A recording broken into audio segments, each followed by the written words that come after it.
오늘 하나님 말씀 누가복음 12장 22절 말씀을 함께 봉독합니다. 또 제자들에게 이르시되 그러므로 내가 너희에게 이르노니 너희 목숨을 위하여 무엇을 먹을까 몸을 위하여 무엇을 입을까 염려하지 말라. 아멘. 미국에 직원이 한 2만 명 좀 더 되는 그 회사가 하나 있었는데 직원들한테 코로나 시대가 끝나고 나서 새로운 근무 조건을 제시를 했다고 합니다. 어떤 식으로 했냐? 월급은 그대로인데 대신에 당신이 원한다면 재택근무를 계속해도 된다. 이렇게 제안을 한 거예요. 그리고 만약에 파트타임으로 일하기를 원한다면 그렇게 근로계약을 바꿔도 상관없다. 얘기를 했어요. 그리고 지금부터는 전보다 더 휴가를 가고 싶으면 휴가를 더 많이 가도 된다. 이렇게 회사 측에서 직원들에게 이렇게 제시를 한 겁니다. 그런데 회사에서 이런 정책을 발표하자 이 좋은 제안에 그렇게 하겠다 하는 사람이 전체 직원의 0.25%밖에 없었다는 겁니다. 주목할 것은 회사가 이런 새로운 정책을 발표한 다음에 직원들의 반응이었어요. 직원들은 어떻게 됐느냐? 휴가를 신청하던 사람이 오히려 전보다 더 줄었다 그래요. 회사에서 휴가를 더 가도 된다 그랬더니 이런 정책을 발표했더니 오히려 휴가를 가는 사람의 인원이 더 줄었다. 그리고 코로나 사태 이후로 계속 재택근무를 해오던 사람들이 있었는데 회사에서 이런 거를 발표하고 나니까 오히려 사람들이 재택근무를 포기하고 사무실에 나와서 출근하는 사람들이 더 많아졌다 그럽니다. 참 희한하죠. 왜 이런 일이 발생했느냐? 결과적으로는요. 사람들이 회사가 이렇게 정책을 바꾸자 불안함을 느꼈다 그래요.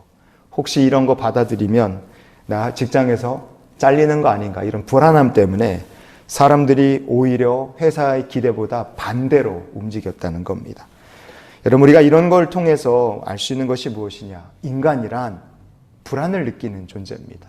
좋은 제안이 있어도 풍요로운 상황 속에서도 뭔가 잘 되고 있어도요. 마음속에 항상 이게 맞나? 괜찮은 건가? 나 미래는 괜찮을까? 이런 불안함을 느낍니다. 인간이란 어떤 존재이냐? 좀 구체적으로 말하면 바쁘게 힘들게 어렵게 사는 현대인은 늘 불안 속에 사는 존재예요. 걱정과 불안을 늘 떠안고 사는 존재입니다.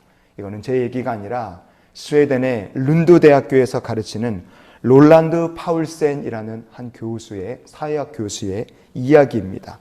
이분이 2024년도에 책을 한 권 썼어요. 여기 있는 이 책 우리말로도 번역이 돼서 나오더라고요.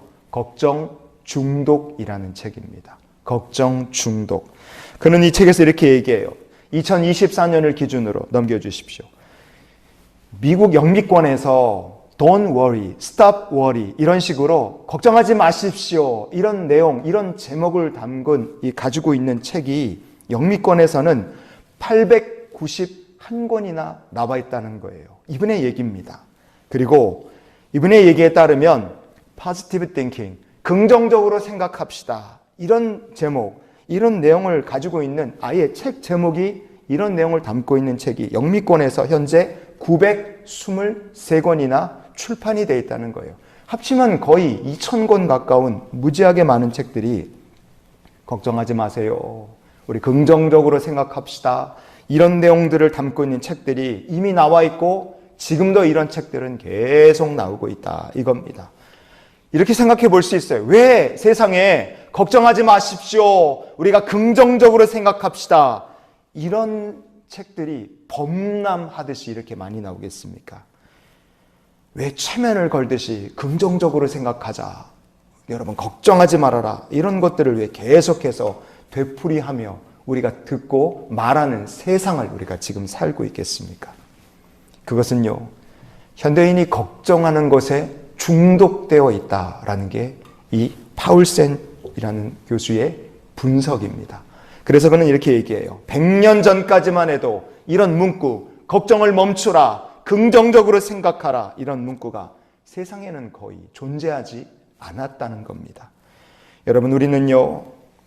어찌 보면 걱정하는 거에 근심하는 거에 진짜 습관적으로 중독되어 있는 세상을 살고 있는지도 몰라요. 나도 모르게 세상이 자꾸만 걱정하지 말라고 얘기하니까 사실은 걱정 안 하고 살 수 있는 사람인데 남들이 다 긍정적으로 살아야 된다, 걱정하지 말라고 얘기하니까 나도 덩달아 세상의 분위기에 휩쓸려서 괜히 불안하고 괜히 걱정하고 괜히 염려하며 사는 삶을 살고 있지 않나.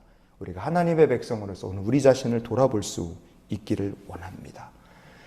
우리나라는 어떨까요? 이 대한민국이라는 나라 참 유행에 민감하죠. 세상의 풍조에 사람들이 많이 휩쓸리는 우리가 그런 민족성이 있습니다.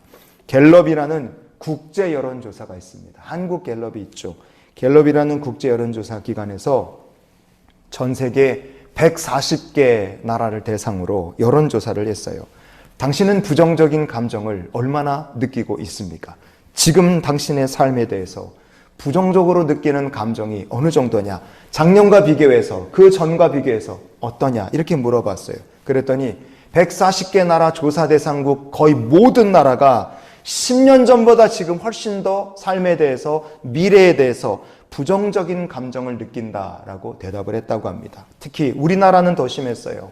이 갤럽의 조사에 따르면 현재 2025년 우리나라 대한민국 국민 중에 성인 10명 중에 평균 10명 중에 4명은 하루에 거의 대부분을 걱정을 하며 보낸다라는 기사가 나왔어요. 올해 10월 달 한겨레에 나온 기사 내용입니다. 여기 보시는 이 사진이 바로 그 한겨레 신문에 나온 성인 10명 중 4명은 하루 종일 걱정을 하며 산다. 염려, 걱정을 느끼며 산다. 이런 기사예요. 여러분, 이런 거 보면 우리가 진짜 걱정에 중독된 세상을 살고 있다. 그렇게 볼 수도 있습니다. 부정적인 생각이나 염려, 근심이 오늘 내 마음을 꽉 채우고 있다 이거예요. 그래서 우리가 이 부정적인 생각과 걱정을, 이 습관을 떨쳐내는 주님의 백성들이 되시기를 주의 이름으로 축원을 드립니다. 어떻게 하냐 이거예요. 어떻게. 여러분, 오늘 주님 말씀하셨어요. 너희는 염려하지 말라고 예수님께서 말씀하셨기 때문에 그렇습니다.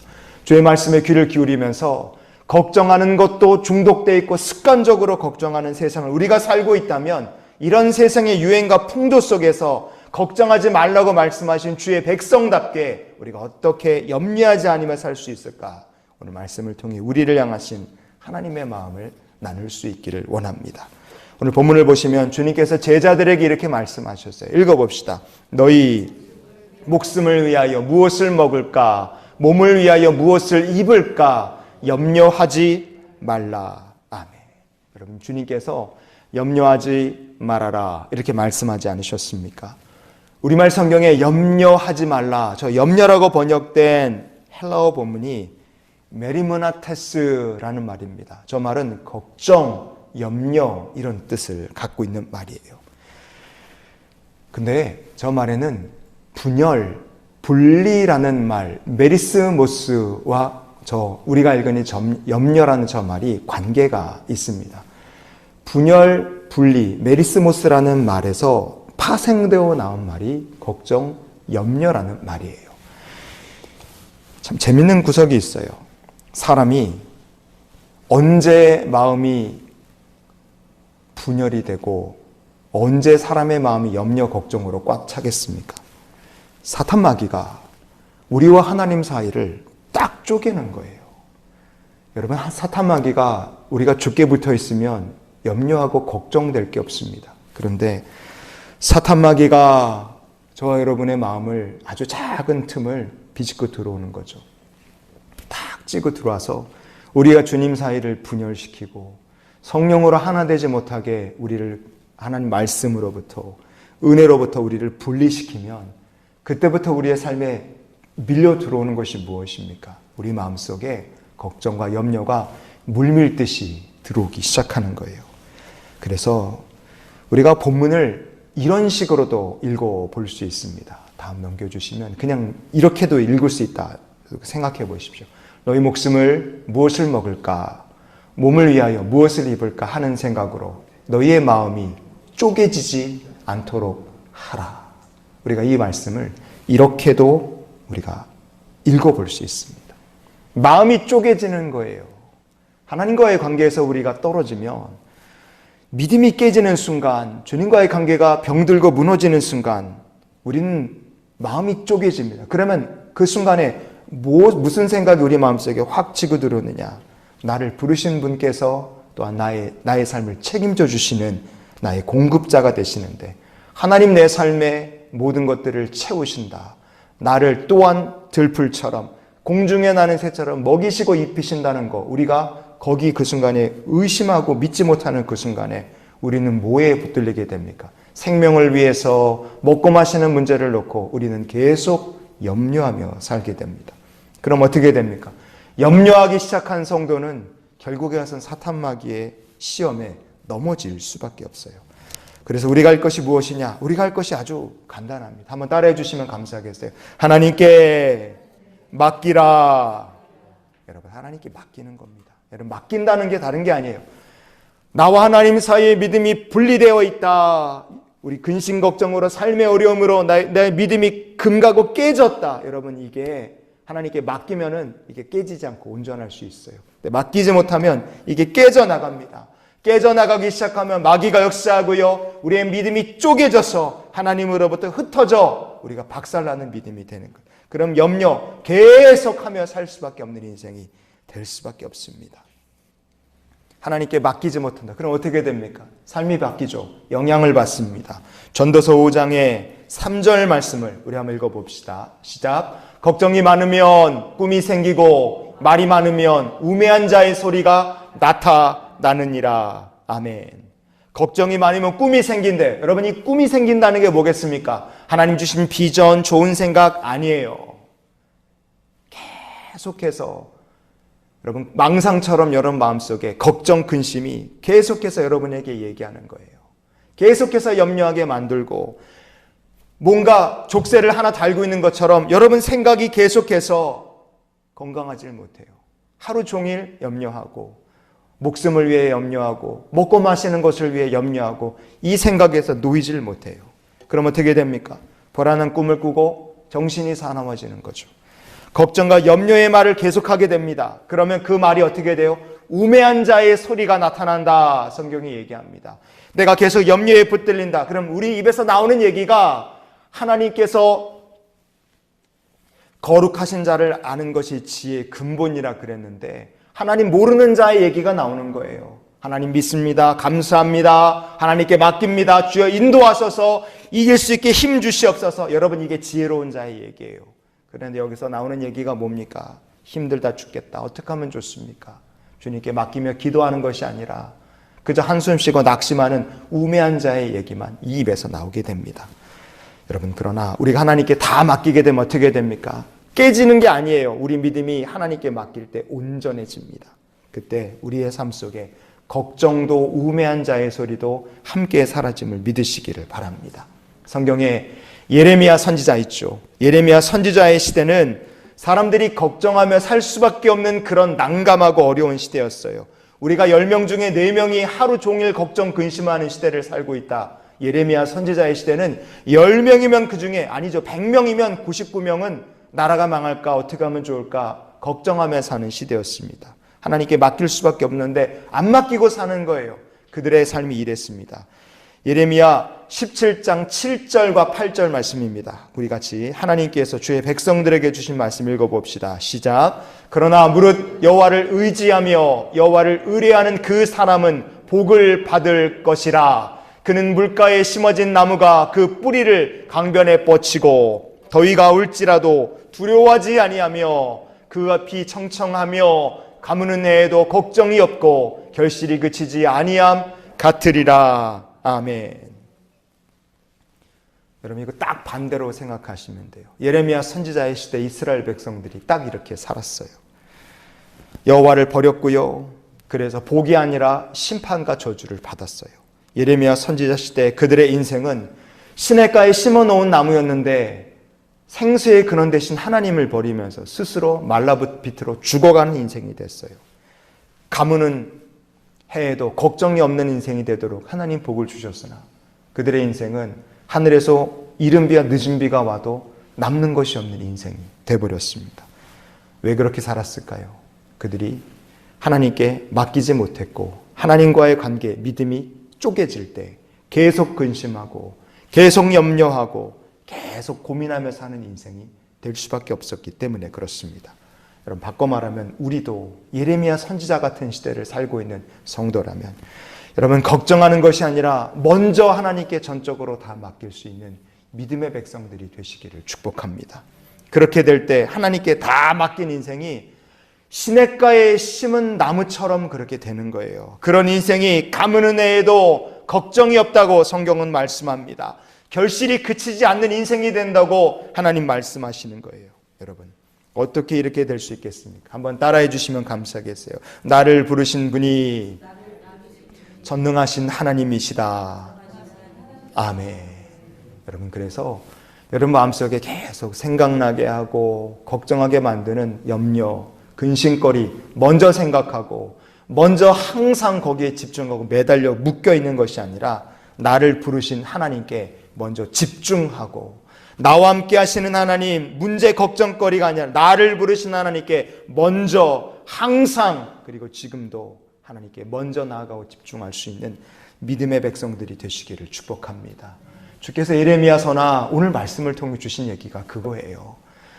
목숨, 먹고 사는 문제, 이 문제 염려거리 먼저 그거 보고 거기에 먼저 꽂혀서 그거에 항상 끌려가지 말고 너희를 부르신 하나님을 먼저 바라보고 항상 집중하라는 거예요. 그때 우리의 삶에 염려가 변하여 복이 되고요, 성령의 열매가 넘치는 삶이 될 줄 믿습니다. 그것을 경험한 사람이 사도 바울 같은 사람이었어요. 성경에 디모데서가 있습니다. 디모데, 사도 바울의 영적 아들이었어요. 중요한 믿음의 동역자였습니다. 바울이 그 디모데를 만난 곳이 어디인가? 루스드라라는 곳에서 사도 바울은 디모데를 만납니다. 루스드라. 근데 그 바울이라는 사람에게 이 루스드라라는 곳은 디모데를 만났기 때문에 참 감사한 일이지만 동시에 바울 개인으로 보면 너무 끔찍하고 어려운 일을 겪었던 곳이 루스드라입니다.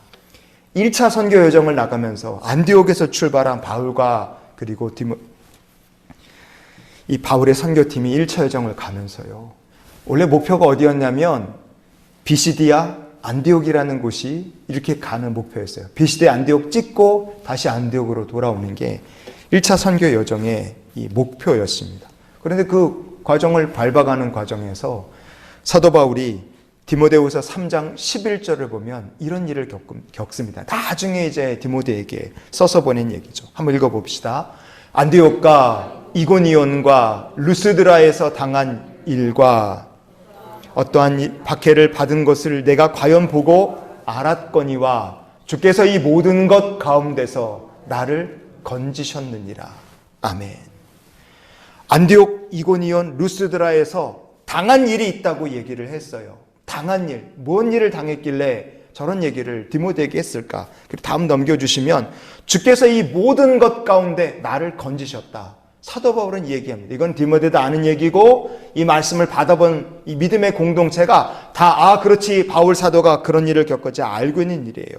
무슨 일을 겪었길래 그러나 루스드라에서 바울에게 무슨 일이 있었나? 거기서 바울이 돌 맞아서 거의 죽을 뻔했습니다. 사람들이 죽은 줄 알고 버리고 갈 정도로 그렇게 무진장 당했어요.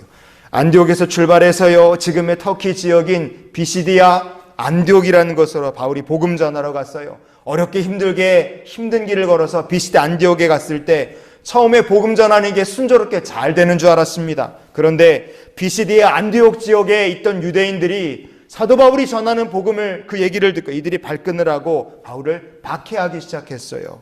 그래서 그 지역에서 쫓아내버립니다. 비시디아 안디옥, 성경에는 그냥 안디옥이라고 나와요. 그 안디옥 지역에서 쫓아냅니다. 그래서 바울이 쫓겨나서 간 곳이 어디냐? 그 다음 간 곳이 이고니온이라는 곳입니다. 이고니온, 거기에 가서도 복음을 전하는데 그 지역에 있던 유대인들이, 디아스포라 유대인들이 또 반대하고 또 박해하고, 그래서요, 이번에는 분위기가 더 심각해진 거예요. 그래서 바울이 거기서도 또 쫓겨납니다. 아예 이번에는 돌로 쳐 죽이려고 했어요. 상황이 심각했기 때문에 그 분위기를 사도행전 14장의 6절 말씀 보면 성경 이렇게 얘기해 주고 있어요. 읽어봅시다. 그들이 알고 도망하여 루가오니아의 두 성 루스드라와 더베와 그 근방으로 가서, 그랬어요. 도망하여 그랬습니다. 이것 상황이 도망칠 수밖에 없을 만큼 험악했다는 거예요. 이고니온에서 루스드라로 도망을 쳐서 거기서도 복음을 전하는데 유대인들은 바울을 루스드라까지 또 쫓아온 거예요. 그래갖고 또 쫓아와서 이번엔 진짜 사고가 터집니다. 사도행전 14장의 19절 우리가 읽어봅시다. 유대인들이 안디옥과 이고니온에서 와서 돌로 바울을 쳐서 죽은 줄로 알고 시외로 끌어내치니라 그랬습니다. 바울을 돌로 친 사람들은 비시디 안디옥, 이고니온에서부터 사도 바울을 루스드라까지 추격해온 사람들이에요. 이 사람들이 놀러 온 게 아닙니다. 그냥 겁만 주려고 온 게 아니에요. 저 비시디 안디옥에서부터 시작하면 루스드라까지 쫓아온 사람들은 120km가 넘는 거리를 쫓아온 거예요. 여러분이 차 이런 거 아니라 걸어서 누군가를 쫓아온다. 120km. 3일 길이에요. 3일 길 최소한. 3일 길을 쫓아와서 바울을 돌로 쳤다? 이거 죽이려고 쫓아온 거고 죽이려고 친 겁니다. 바울을 돌로 친 사람들은 진짜 사도 바울이 죽은 줄 알았어요. 그래서 시체인 줄 알고 버리고 갔습니다. 그러나 하나님께서 기적같이 사도 바울을 살려주세요. 그 얘기를 디모데가 알고 있는 거예요. 살려주셨습니다. 그런데 살려주신 게 놀라운 게 아니라 그 뒤에 일어난 바울의 행동이 우리에게 은혜가 되고 놀랍습니다. 사도행전 14장의 21절을 우리가 이어서 봅니다. 읽습니다. 복음을 그 성에서 전하여 많은 사람을 제자로 삼고 루스드라와 이고니온과 안디옥으로 돌아가서 아멘. 사도 바울은요, 돌 맞아 죽을 뻔했던 루스드라로 다시 들어가요. 다시. 게다가 이고니온과 비시디아 안디옥까지 사도 바울이 또 거기도 또 찾아갑니다. 그곳에는요, 사도 바울을 120km나 되는 먼 거리 쫓아와서 바울을 돌로 때려 죽이려고 했던 사람들이 여전히 거기 있어요. 그 사람들이 어디 간 게 아니잖아요. 여전히 거기 있습니다. 자신을 죽이려 했던 사람들이 거기 있으나 바울이 거기 또 들어간 거예요. 싸우자고 간 게 아니에요. 화풀이 하는 게 아닙니다. 왜 거기로 다시 들어갔겠어요? 복음을 전하기 위해서. 나를 돌로 쳐서 죽이려고 했던 자들에게도 복음을 전하기 위해. 왜? 누구보다도 그 사람들의 마음이 어떤지 사도 바울은 잘 알고 있었기 때문에 그래요. 그래서 거기 간 거예요. 그들에게 복음을 전하고 무엇보다도 하나님의 인도하심을 전적으로 믿었기 때문에 그렇습니다. 인도하심을 믿은 거예요. 과거에 바울은요, 예수 믿는 사람들을 박해했던 자였어요. 예루살렘에서부터 다메섹까지 거리로 200km가 넘어요. 200km. 자기를 쫓아와서 돌로 친 사람들은 120km 거리를 온 사람들인데 자기는 옛날에 예수 믿는 사람들을 잡아 죽이려고요, 200km가 넘는 거리를 가겠다고 가던 사람이었어요. 그러니까 사도 바울과 똑같은 사람들이에요. 같은 마음을 먹은 사람들이에요. 그랬던 나를 하나님은 변화시키셨다. 여러분, 이게 바울의 신앙 체험이지 않습니까? 나를 변화시키신 하나님께서 저들도 등이 변화시키실 수 있다. 믿으니까 들어간 거예요. 여러분, 바울이 그걸 믿은 겁니다. 바울은 누구에게 집중했습니까? 돌을 던져서 나를 죽이려 했던 사람들이 저기에 있어. 저기 들어가면 죽을 수도 있어. 그게 아니라 나를 보내신 분을 먼저 바라본 거예요.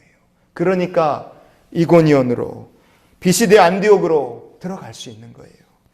돌에 맞았던 루스드라로 들어갈 수 있었던 이유는 뭐냐? 겁을 상실한 사람이라 아니라 나를 부르신 분을 먼저 바라보고 집중했기 때문에 그래요. 여러분, 그 결과는 어땠습니까? 하나님께서 그곳에서 복음이 전해지게 하셨고요. 둘째, 하나님께서 바로 믿음의 아들 디모데를 만나게 하셨습니다. 그 디모데가 사도 바울의 2차 선교 여정에 동참하고요. 그 결과로 빌립보 교회가, 에베소 교회가, 고린도 교회가 세워지는 역사, 교회의 부흥의 역사가 나타나게 됐습니다. 여러분, 사도 바울이란 사람도 두려움과 걱정이 뭔지 아는 사람이었어요. 때로 그는 두려워했고요, 때로 그는 걱정했습니다.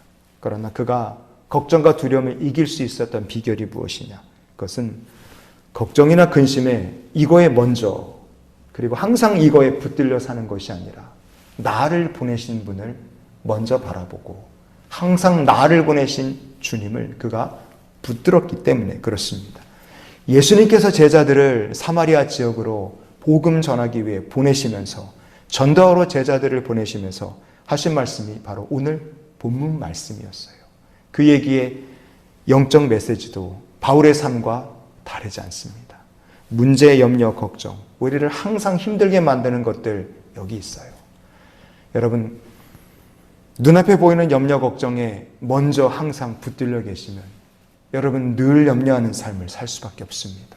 그러나 저와 여러분을 부르신 하나님, 구원하신 하나님, 나를 사랑하시는 분, 그분께 먼저 집중하고 하나님께 먼저 여러분 나를 붙들어 주시기를, 여러분이 구할 때 우리의 염려가 사라지고 우리를 입히고 먹이시는 하나님, 공중에 나는 새보다 더 귀하다 말씀하시는 하나님, 부르셨기 때문에 우리의 삶의 계획과 공급과 섭리로 역사하실 그 하나님께서 우리의 삶에도 사도 바울의 삶처럼 역사하시는 은혜를 더하여 주실 줄 믿습니다. 그래서 우리가 이런 기도로 한날의 삶을 살고 한 주간을 살았으면 좋겠어요. 우리 같이 읽어봅시다. 한 주간도 우리를 부르신 하나님께 계속 집중하며 살게 하소서. 아멘. 세상에 하나님께서 천지를 창조하시고 아담과 하와를 지으신 때부터 지금까지 염려 걱정 없이 사는 사람 아무도 없을 겁니다. 저도 그렇고 여러분도 그러실 거예요. 염려 걱정이라는 것, 우리가 거기에 계속 먼저 집중하고 거기에 시선이 먼저 붙들리면 여러분 정말 꿈에서도 나올 만큼 여러분을 힘들게 어렵게 만드는 삶을 계속 살아야 될 겁니다. 그렇게 되면 목숨을 위해서 염려하고요, 먹고 마시는 것을 위해서 염려하는데 끝도 없는 염려, 걱정을 하며 걱정에 중독되는 삶을 우리는 계속 살 수밖에 없습니다. 이 걱정 중독으로 가득한 세상, 이런 세상의 유행의 풍조에 그냥 풍덩 뛰어들어서 똑같이 사는 삶이 아니라 딱 끊고 주님 말씀처럼 염려하지 말아라 말씀하신 것처럼 살 수 있는 비결이 있다 이거예요. 그게 뭡니까? 염려, 걱정하는 것, 우리를 걱정케 하는 것 먼저 바라보고 항상 바라보며 거기에 묶이고 끌려가는 인생이 아니라 나를 보내신 분 먼저 바라보고 생각하는 주님의 백성이 되시기를 바랍니다. 그때 하나님께서 나를 부르신 분을 집중하는 사는 여러분의 삶, 저의 삶이 시냇가에 심은 나무처럼 복된 인생이 되고 가뭄이 와도 열매를 맺고 시절을 쫓아 열매를 맺고 하나님께서 함께 하시는 성령의 열매와 결과들이 나타나는 삶이 되도록 하나님 역사하실 줄 믿습니다.